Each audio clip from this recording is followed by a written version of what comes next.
is Sheridan. I'm one of the 4-year-old preschool teachers at Guardian Angels this year. And I just wanted to highlight some of the things in your preschool handbook that might be helpful for you to be aware of before your child starts school.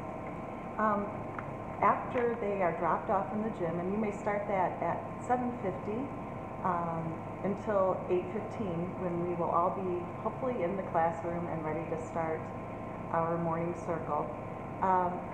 When you drop your child off at the gym, their temperature will be taken, and then they will be taken over to their teacher, and their nap mat will stay in a bin in the gym, and when it's appropriate, we will all walk down to the classroom together.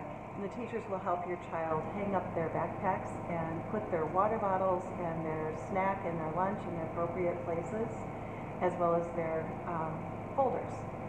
And then we'll be pretty well ready to start our day.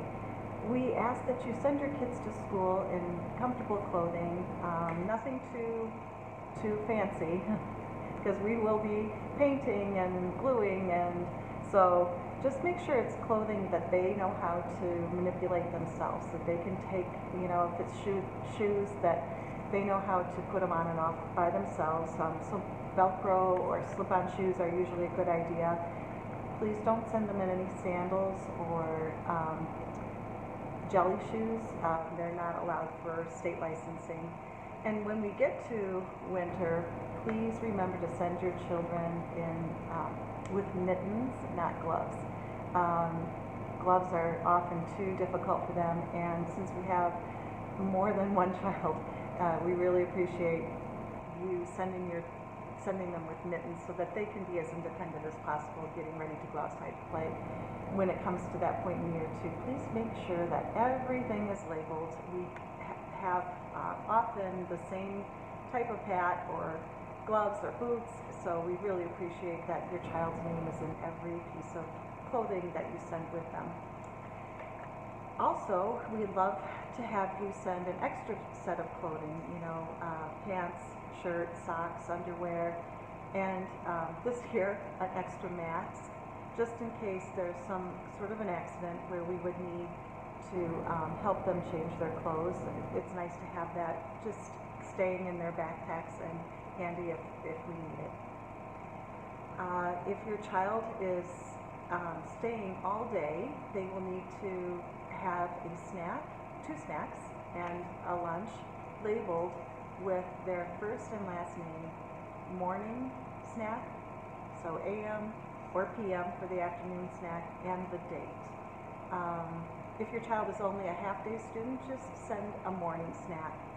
And also they need a water bottle with their full name and the date on it.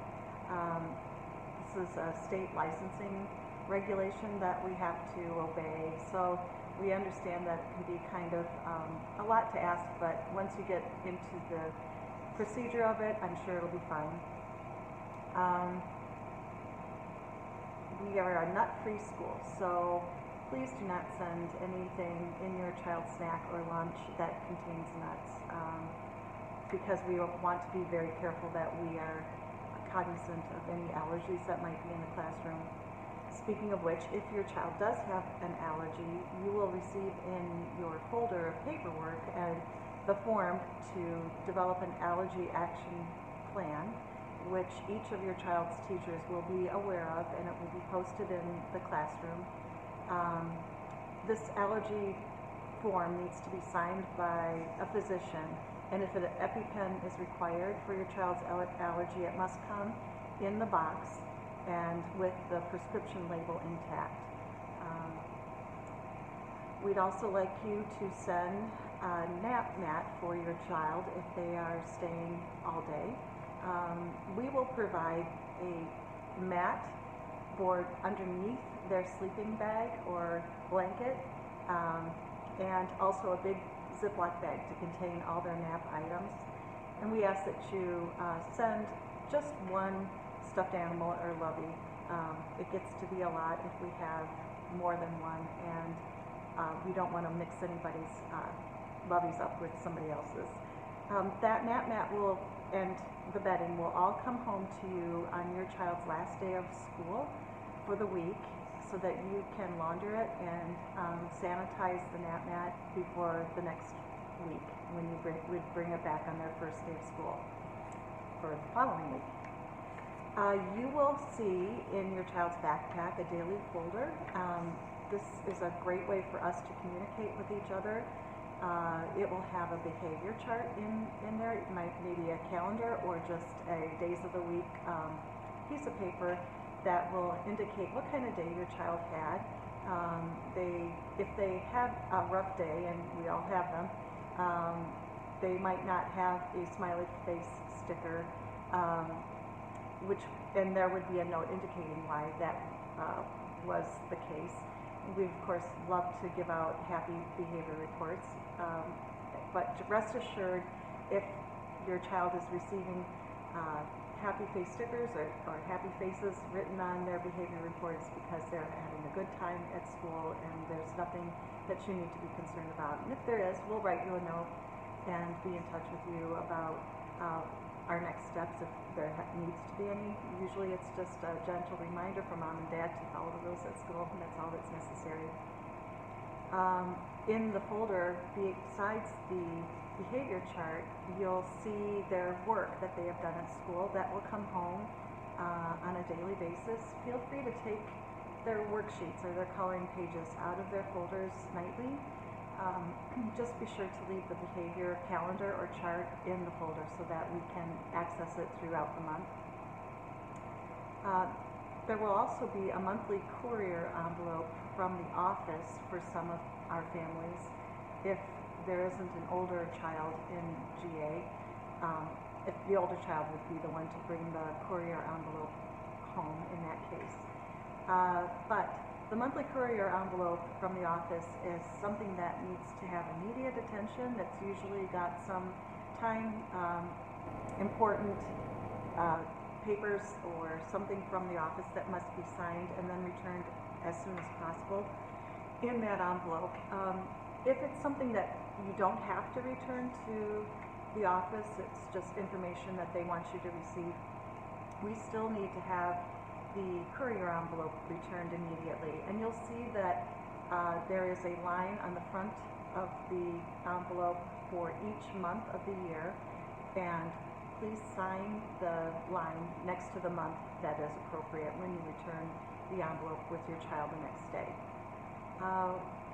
We will be communicating with you regularly. You'll receive a newsletter on Fridays indicating what we've talked about in preschool. So it's helpful for you to read that, to understand maybe some of the upcoming things we have scheduled, and also just to provide some information about what your child has been busy doing at school. Oftentimes when you ask them, they say nothing, and of course that's not true. So this will give you some clues about what we've done, and maybe you can have some conversations about what did you learn about that letter of the week, or what was that science experiment like, that kind of thing.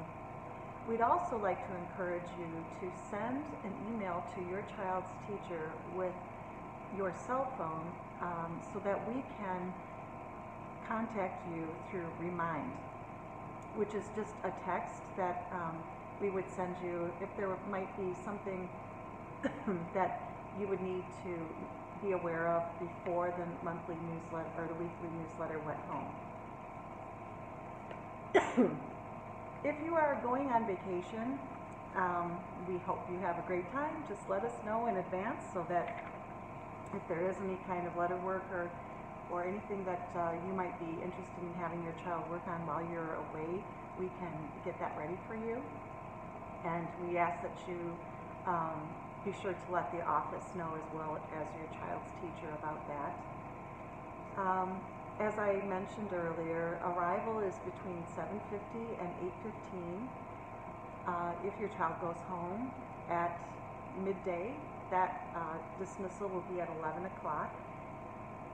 If we should have a half a day, all of preschool will dismiss at 11 o'clock.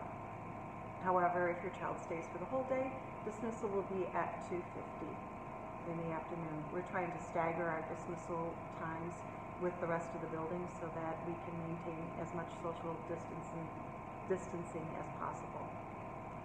If your child has any kind of an illness, please call the office and email the teacher no later than 8:15 so that we know what is happening and we're not wondering and worrying about them. If there is some kind of an illness that needs to be reported, such as pink eye, please be sure to let us know that as well. Your child needs to be fever-free for 24 hours with no fever, reducing medications for illnesses other than COVID. And there's a large document in your folders that explains all of our policies around COVID-19. If your child has been vomiting or has had diarrhea, they must stay home for a minimum of 24 hours as well. I think that covers most of everything I wanted to share with you. I hope you will also watch the videos from Mrs. Kane and Mrs. Rowe because they're going to cover different material that you would want to be aware of. I am so looking forward to having a great year with your children. Thank you for choosing GA as your preschool. It's going to be a great year.